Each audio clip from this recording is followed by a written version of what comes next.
So after completing all the scenarios with CSX, we decided it was time for a career change. We're headed over to Germany to work some passenger service, and we'll be running some of the fastest trains in the world. First up, an RE9 service to Aachen with the Bombardier Talent 2. Alright, so the doors are locked. We are all set to go. Actually, we want to be in forward there. And let's go ahead, give this some power. That very annoying horn. And we are underway. We're going to be stopping at Langerwehe. Obviously, you can tell I am not German at all. I will not know how to pronounce these names. I will do my best, though. I've been playing a couple of the routes with the two trains they have here for the German routes, and they're actually pretty fun. I'm normally not a huge fan of driving European trains, just because it's a lot of passenger routes and stuff, and the freight trains aren't, obviously, in my opinion, as cool or fun to handle as some, oh, speed limit changed here, as some of that super heavy freight trains in North America. But I've started getting into these European trains here. So we're going to go through the 5 scenarios here that they have for this line. And this will be the next 5 weeks here on the channel, is driving through Germany. And then we'll be headed back to the States after this for some more passenger service. And we'll be playing through the Amtrak Boston Commuter DLC add-on, as I'm pretty sure you guys don't want to see us play through the London subway system. That's pretty boring in my opinion. As we have a green signal here, we're going full throttle. Speed limit is, looks like it'll be around 155, 160 kilometers per hour. So we're just going to put this in full notch here. But again, we'll be back in the US after this, and we'll be running on Amtrak and MBTA passenger service.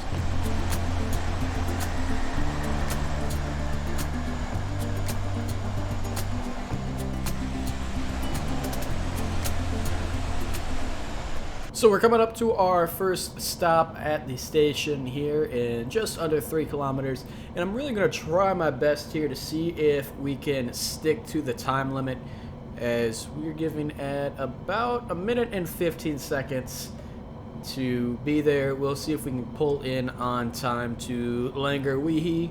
Again, I'm sure I'm not pronouncing that correctly, but bear with me. I'm not German here. I'm reading it in an American accent and how I read English, so I apologize in advance. Alright, less than 1 kilometer to go. We're gonna go ahead and start braking. I'm just gonna throw, I don't know how long it takes to brake. I'm throwing this in full brake. Let's go ahead and reduce some of that, so we can go up to level 10 for braking. That's quite a bit. As we're pulling in, oh, and we are we're coming in way too fast. Oh boy, we're going way past this. Oh man, we're not even. That is tough. I mean, if we stopped, we would have stopped on time. We would have been there, but that's not even close. Oh boy, that's horrible. Well, technically we have 2 cars that are still on the platform, so hey, technically we made a stop at the station, so it counts. Alright, doors are locked. We are running about 30 seconds behind here now, as why won't they let me go forward? I don't know what I did wrong. Took us almost 2 minutes to get that started again, so let me just pray and hope I can figure out what exactly I did wrong, and we won't have that problem at the next station, and we will actually stop in time. So again, this is my first time driving these things, so it is it's a learning process here for me. So I'm kind of learning this in real time. I did do the training, but the trainings were very easy, so this is a little bit different. We'll put it at that. 6.8 kilometers, not miles. 6.8, 6.7, I guess now, to Eschweiler. Again, I cannot pronounce that. And We're supposed to be there in about a minute and a half. That's not gonna happen. We're about 3 to 4 minutes behind schedule already.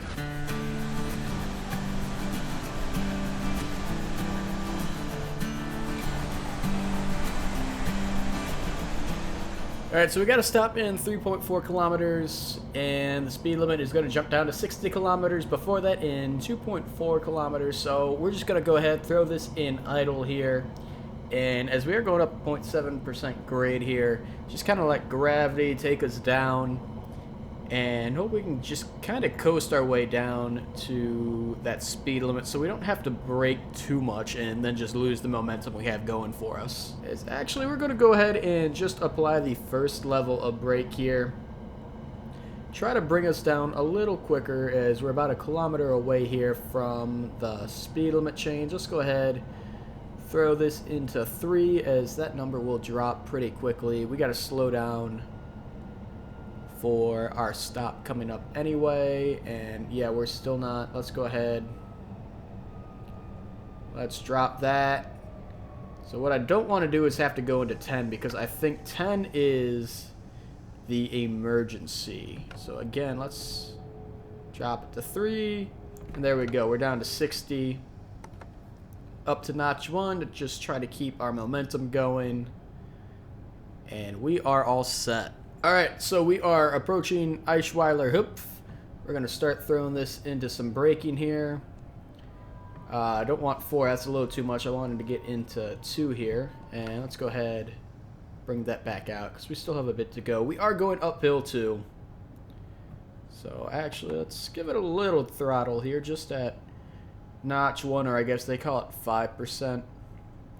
Again, I'm used to just terms for driving American locomotives, and we'll throw this in idle here. I like to try it, at least when I'm driving Amtrak and the commuter trains, I like to be at least at 30 miles an hour when I'm hitting the platform because that gives me enough time to slow down and stop by the end. But I can't do that quick math off the top of my head of what the kilometer per hour to miles an hour ratio is. I definitely feel like 30 kilometers is obviously slower, I think, than 30 miles an hour. But nonetheless, we're going to come up here. And let's go ahead, throw this in brake 1. We're, again, only about 3 minutes behind. Not as bad as I thought. I thought we were maybe running 4 or 5 minutes behind. But I can't complain with that. And let's go ahead, throw this into 5, 6, 7, 8. And we'll come to a stop here and throw that into 0, or idle, I guess, and unlock the doors. And hey, we did it, and we should be able to get a somewhat easy start out of this station as well.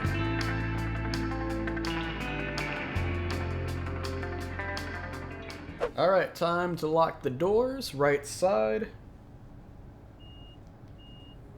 Alright, and those have locked. And we are all set to go. And once again, no problem starting this time. I don't know if they have the 2-horn rule over in Europe. You'll have to let me know, anyone watching this, if you know anything about European railroading.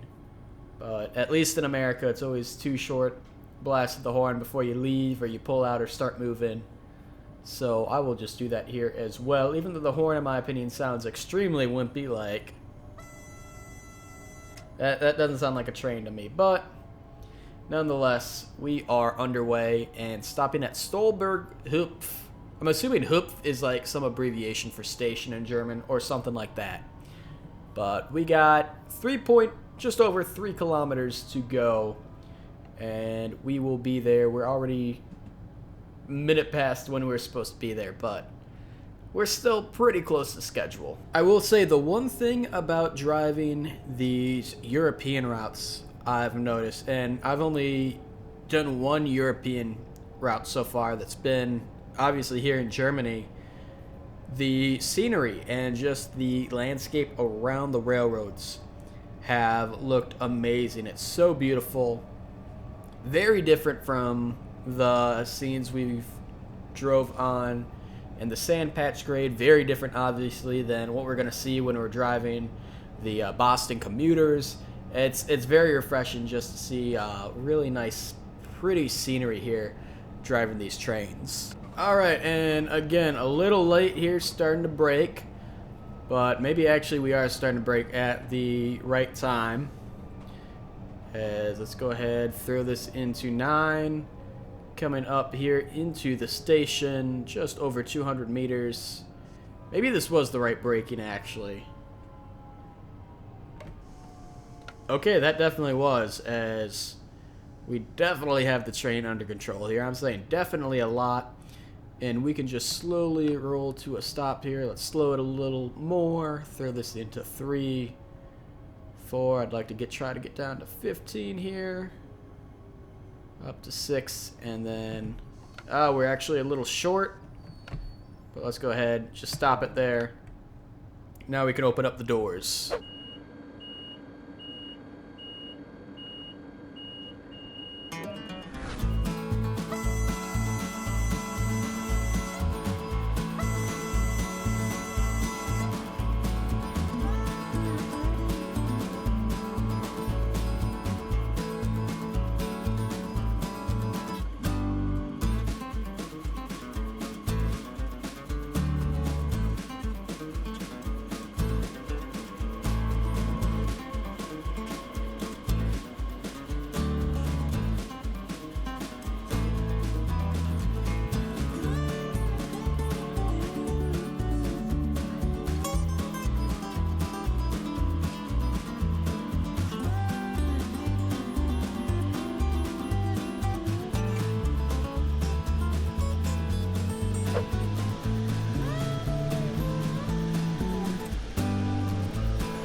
So we got Ellendorf coming up in just about 2.5 kilometers.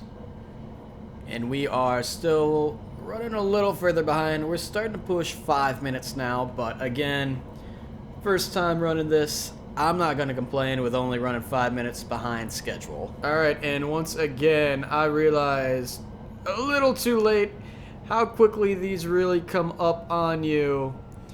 The kilometers, again, I'm thinking when I'm seeing these numbers, I'm thinking miles. But we're coming up to the Ellendorf station here.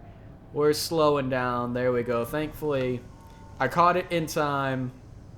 We were able to apply the brakes, not have to go to an emergency setting. But we're going to make it.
Alright, so I think we are hopping on the braking soon enough here. I'm starting to figure out kind of the timing that we need to slow this thing down to the point that we need it. As we're coming into our second to last station here, and again, we'll hit like right around 30 kilometers as we're pulling into the station. And we'll go ahead, ease off the brake here, and just kind of coast on in.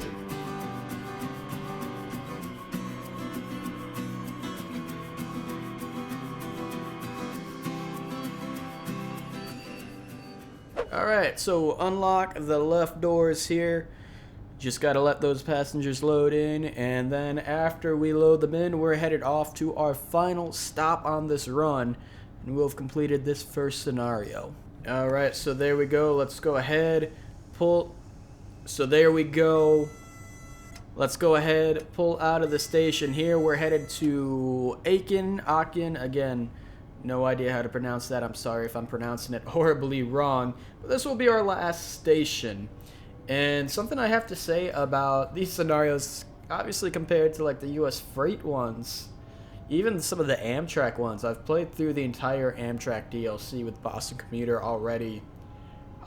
These are much shorter. Like, this is only taking about a half hour to play through, whereas almost all of the CSX ones, especially as you get into the later ones, 2 hours at a minimum to get through an entire scenario. So it's really nice. I can just sit down. It's really easy to drive these things. I can sit down, record it as we're passing. Train up here on our left. We'll be driving one of those very soon here in the series. But I can just sit down. This is very, I don't want to say hands-free, but a lot easier than, you know, pulling a fully loaded coal train up a hill or something like that, you know. So, and it's very short. I can get this done in less than an hour. So it's a very nice change of pace. Great scenery to look at as we're driving. I think I'm going to have a lot of fun running through these scenarios as we are speeding here. Oh, that's dropping down to 40 real soon. Let's throw on the brakes. Drop that down real quick all the way into 9. There we go. We did it. Throw this into 1 just to try to keep some momentum going. And we'll be pulling into the main station that we're going to be stopping at here very shortly. Alright, and here we go into the station. Let's go ahead, throw on some brakes. Just under 100 meters here, and we are going to slow this down. We've actually gotten pretty good at braking, you've seen so far. We were able to get it pretty close, as we're going to get it. Can we get it under 10 meters, or we're just going to be just at 10 meters? There we go. And ladies and gentlemen, that is going to do it for this run here in Germany, as there it is, another gold medal for us. And so here are the 4 other scenarios we're going to be running through here in this short little series. In Germany, we have ice to meet ya, ice and rain, Aachen turnaround, and snow and ice. So a lot of snow, it looks like you can all see. They are fairly short, 40 minutes, 40, an hour, and 30. So that's going to do it for this episode, guys. If you're excited to see more of our European rail operations over in Germany, be sure to comment, like, subscribe, and I'll see you guys in the next episode.